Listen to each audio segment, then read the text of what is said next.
Good morning વિદ્યાર્થી મિત્રો.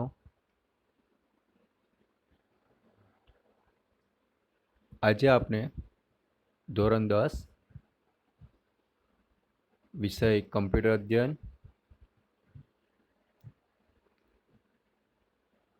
Part 4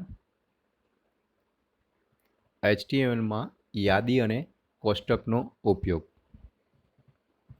મિત્રો, આગળ આપણે જોઈ ગયા HTML એટલે શું, HTMLનો ઉપયોગ કેવી રીતના કરવામાં આવે છે, વેબ પેજ કેવી રીતના બનાવવામાં આવે છે, બેકગ્રાઉન્ડ કલર, બેકગ્રાઉન્ડ ઇમેજ, હેડ સેક્શન, બોડી સેક્શન વગેરેની આપણે વાત કરી. હવે મિત્રો, આપણે ચોથા ચેપ્ટરમાં અહીંયા 2 ટોપિક આપવામાં આવેલા છે. સૌથી પહેલાં યાદી અને બીજું છે કોષ્ટક. તો આજે આપણે યાદી વિશે માહિતી મેળવીશું. તો જોઈએ મિત્રો અહીંયા કે HTML દસ્તાવેજમાં યાદી વ્યાખ્યાયિત કરવાના પ્રકાર. માહિતી રજૂ કરતી વખતે ઘણી વખત આપણને વિવિધ અલગ અલગ મુદ્દાઓ પણ રજૂ કરવાની જરૂર પડતી હોય છે. આવા મુદ્દાઓને ફકરા સ્વરૂપે સળંગ લખવાને બદલે જુદા જુદા મુદ્દા, ક્રમ, સંખ્યા સહિત કે તેના વગર યાદી સ્વરૂપે રજૂ કરવામાં પણ આવે છે. મુદ્દાઓને આ રીતે રજૂ કરવાથી રજૂઆતની સ્પષ્ટતામાં વધારો થાય છે અને તે વાચકને વાંચવામાં અને સમજવામાં પણ સરળતા રહે છે.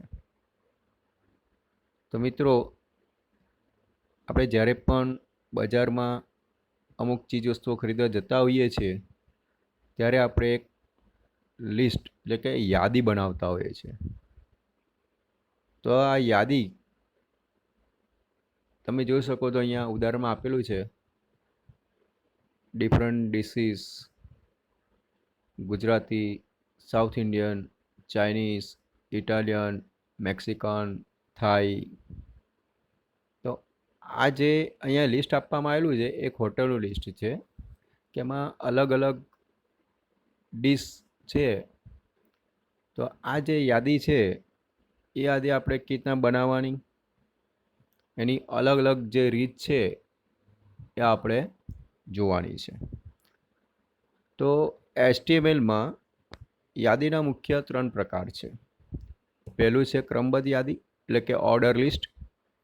બીજું છે અક્રમિક યાદી એટલે કે અનઓર્ડર લિસ્ટ. અને ત્રીજું છે વર્ણનાત્મક યાદી એટલે કે ડિસ્ક્રિપ્ટિવ લિસ્ટ. આ ત્રણ વિશે આપણે અહીંયા જોવાનું છે. તો સૌથી પહેલો યાદી છે આપણી પાસે અક્રમિક યાદી એટલે કે અનઓર્ડર લિસ્ટ, જેનું કોઈ ઓર્ડર લિસ્ટ નથી, જેને ક્રમમાં લખવામાં નથી આવતી, એને અક્રમિક યાદી કહેવાય. તો ઉપર આગળ જોયું આગળની સ્લાઇડની અંદર, તો એ જે યાદી હતી એ અક્રમિક યાદી હતી. આ અક્રમિક યાદીમાં કોઈ પણ ચિહ્ન વડે યાદીમાં મુદ્દા દર્શાવવામાં આવે છે. આ ચિહ્નને બુલેટ પોઈન્ટ કહેવામાં આવે છે. ઘણી વખત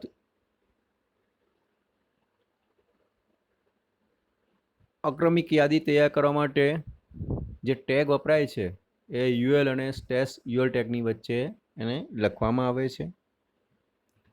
ત્યાર પછી યાદીના જેટલા પણ મુદ્દા હોય છે એને એલઆઈ અને સ્લેશ એલઆઈ ટેગની વચ્ચે લખવામાં આવે છે.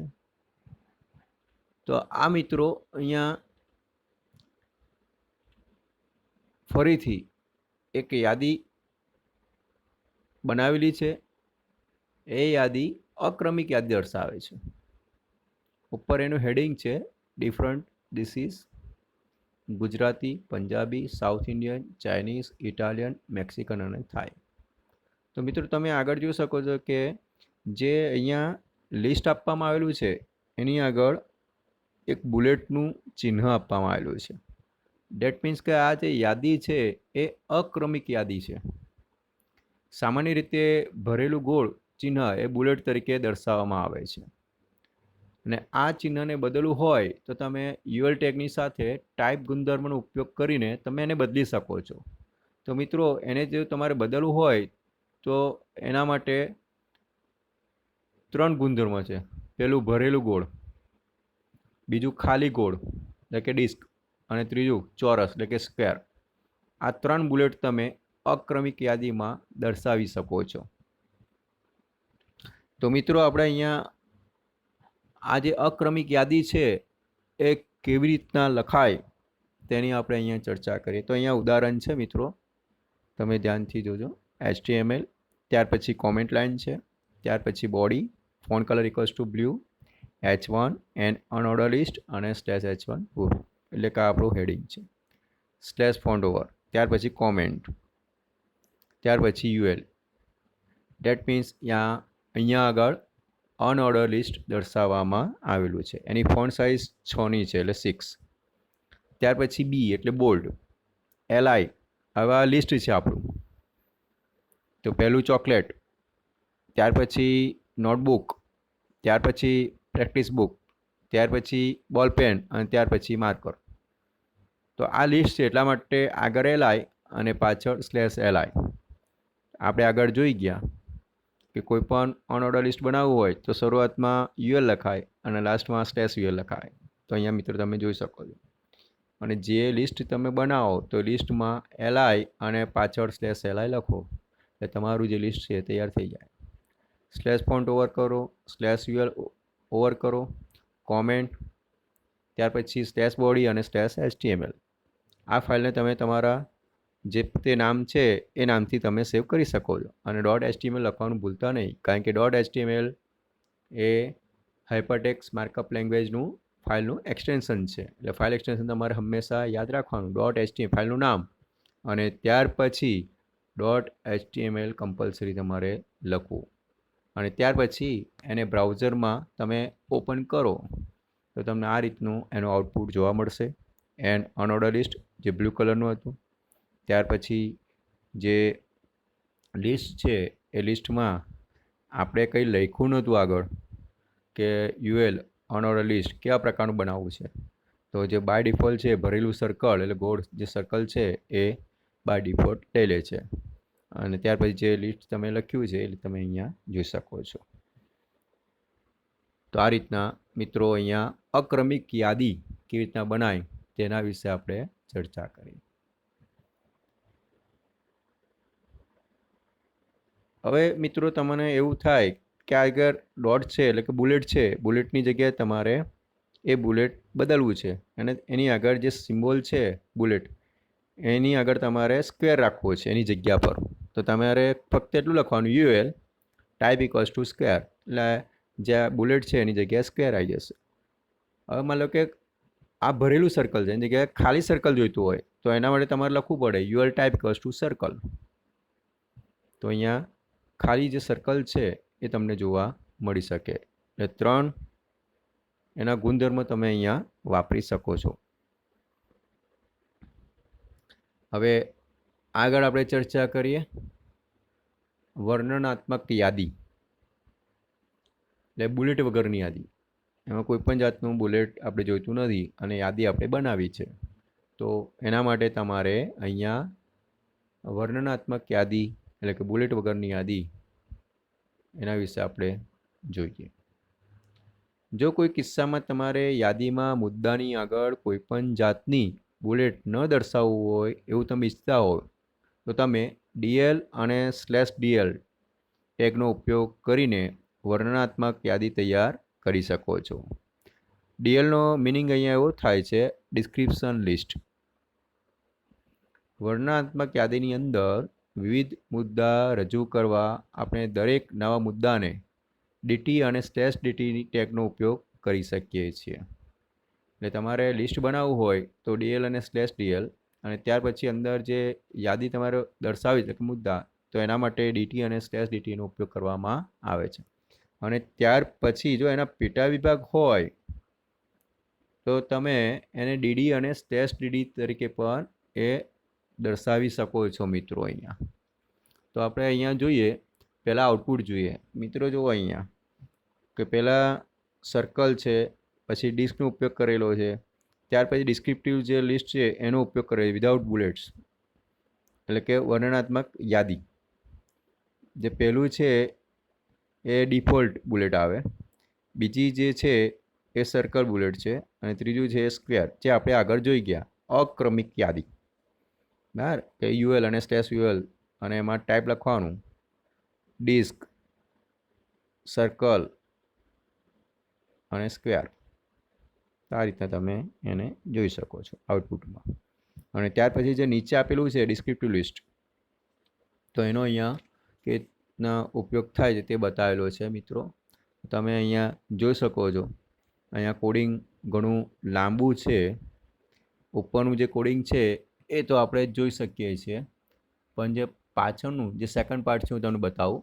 અહીંયાથી an order list in square bracket તો તમને આવડી ગયું. ત્યાર પછી નીચે જુઓ એ ડિસ્ક્રિપ્ટિવ લિસ્ટ વિધાઉટ બુલેટ્સ નીચે એમાં.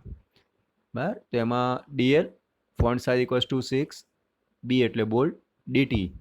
જો મિત્રો અહીંયા આગળ વાત કરીએ તે પ્રમાણે કે ડીએલ અને સ્લેશ ડીએલની વચ્ચે તમારે લખવાનું તમારું જે કંઈ કન્ટેન્ટ છે, બરાબર, તમારી જે યાદી છે એમાં પેટા વિભાગ પણ છે. તો અહીંયા ચોકલેટ જે છે, તો એ ચોકલેટમાં ડીટીનો આપણે ઉપયોગ કરેલો છે, એટલે મુદ્દા માટે. અને પેટા મુદ્દા માટે આપણે ડીડીનો ઉપયોગ કરીશું. જુઓ ચોકલેટ એ મુદ્દો છે, તો ડીટી અને સ્લેશ ડીટીની વચ્ચે લખાય.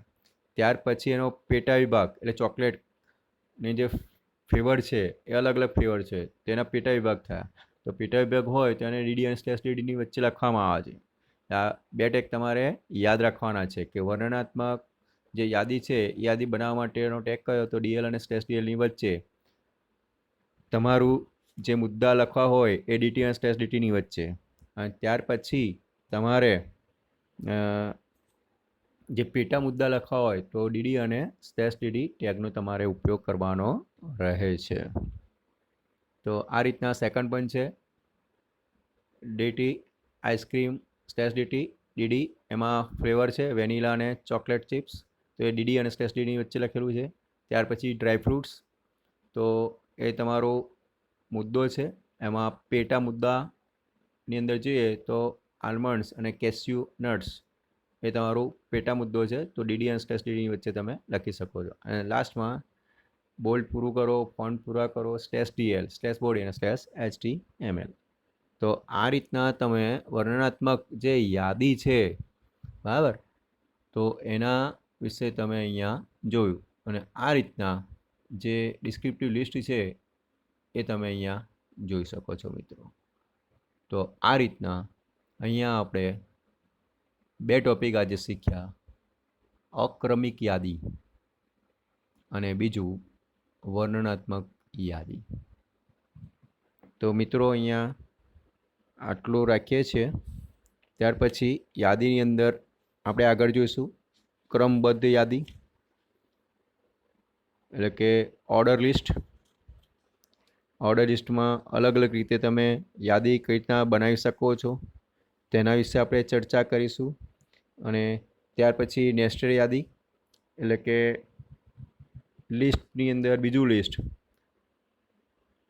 લિસ્ટ વિધિન એ લિસ્ટ, ડેટ મીન્સ એ નેસ્ટેડ લિસ્ટ, એટલે કે ક્રમિક યાદી પણ હોય, અક્રમિક યાદી પણ હોય અને ડિસ્ક્રિપ્ટિવ યાદી પણ હોય. આ બધી જ મિક્સિંગ એ નેસ્ટેડ યાદી આપણે નેક્સ્ટ સેશનમાં જોઈશું.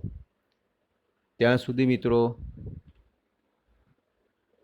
ઘરે રહો, સુરક્ષિત રહો અને ભણતા રહો. Thank you.